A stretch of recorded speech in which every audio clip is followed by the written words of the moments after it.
महाराष्ट्राच्या डीएनए मध्ये शिवाजी महाराज आहेत असं म्हटलं तर वावगं ठरणार नाही.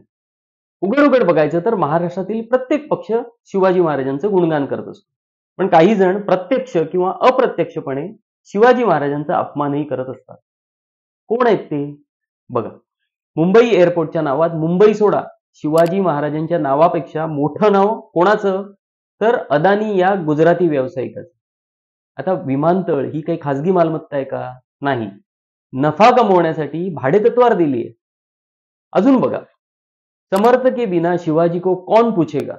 कोण म्हणालं? भगतसिंग कोश्यारी, सत्ताधारी भाजपाने नियुक्त केलेले महाराष्ट्राचे राज्यपाल. शिवाजी महाराज जुने आदर्श, नवीन आदर्श नितीन गडकरी. हे विधान कोणाचं? पुन्हा एकदा कोश्यारी. एकनाथ शिंदे यांचं बंड शिवाजी महाराजांसारखं, हे म्हणणारा मंगल प्रभात लोढा. शिवाजी महाराजांचा जन्म कोकणातला हे म्हटलं कोणी? तर प्रसाद लाड यांनी. आणि हे सगळे कोणत्या पक्षाचे आहेत? आता हा व्हिडिओ बघा. तर तुमच्या त्या अफजल खाननी 7 फूट होऊन काय उपटली आमच्या महाराजांची हे तरी सांगा. काय म्हणतायत? उपटली?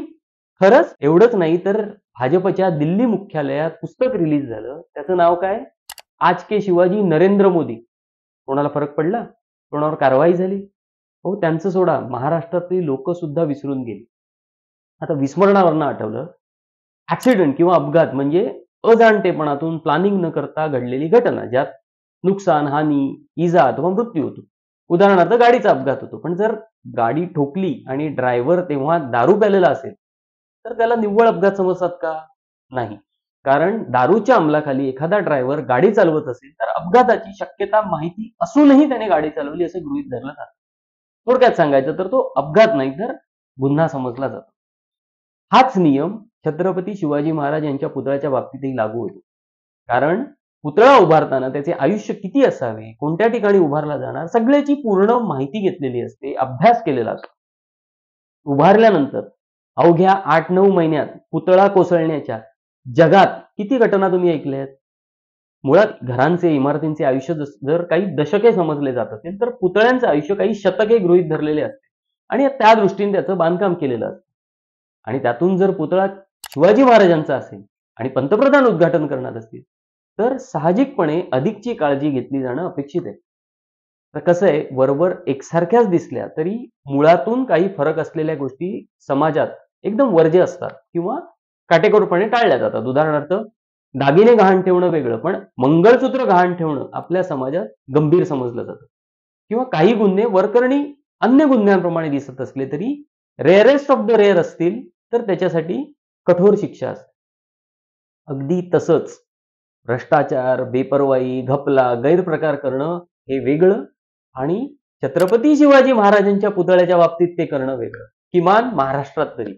पण यांनी त्यातही भ्रष्टाचार केला. अरबी समुद्रात पुतळा उभा करणार म्हणाले, तो झालाच नाही. पण महत्वाचं म्हणजे करोडो रुपये मात्र खर्च झाले. स्वराज्य स्थापनेमध्ये मानवतावाद होता. अगदी शत्रू गटातील स्त्रियांना देखील सन्मानाने वागवण्याचे तत्व होतं. शेतकऱ्यांचं हित होतं, न्याय होता, प्रेम होतं. कोथळा काढला फक्त एवढीच शिवाजी महाराजांची ओळख ठेवायची हा त्यांचा हेतू आहे, हे उघड आहे. परंतु त्यांची खरी ओळख प्रजाहितदक्ष राजा अशी राहिली आहे. महाराष्ट्राला दिशादर्शक राजा अशी राहिली आहे. आणि आज इतक्या वर्षांनी त्यांच्या पुतळ्याने देखील महाराष्ट्राला लोकांची ओळख करून दिली असं म्हणायला हरकत नाही.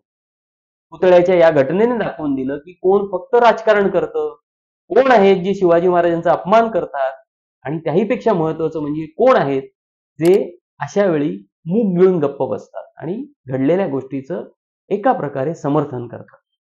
माझ्या माहितीतल्या एका व्यक्तीचा अनुभव आहे. शिवाजी महाराजांच्या किल्ल्यावर त्याने एक व्हिडिओ केला होता. त्यात एका अमराठी व्यक्तीचा बाईट घेतलेला. व्हिडिओ युट्यूबवर पोस्ट केल्यावर काही लोकांच्या प्रतिक्रिया आल्या की त्या अमराठी व्यक्तीने शिवाजी महाराज कसं काय म्हटलं, छत्रपती कसं नाही म्हणाला, हा शिवाजी महाराजांचा अपमान आहे वगैरे.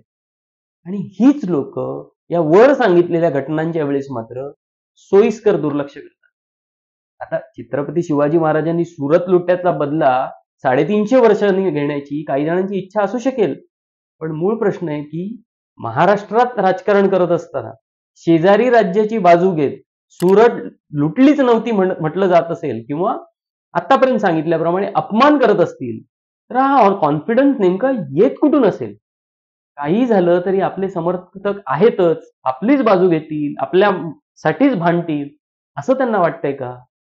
म्हणून बघायचंय बहुसंख्य महाराष्ट्र काय करतो.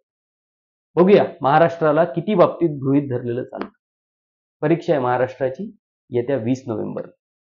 धन्यवाद.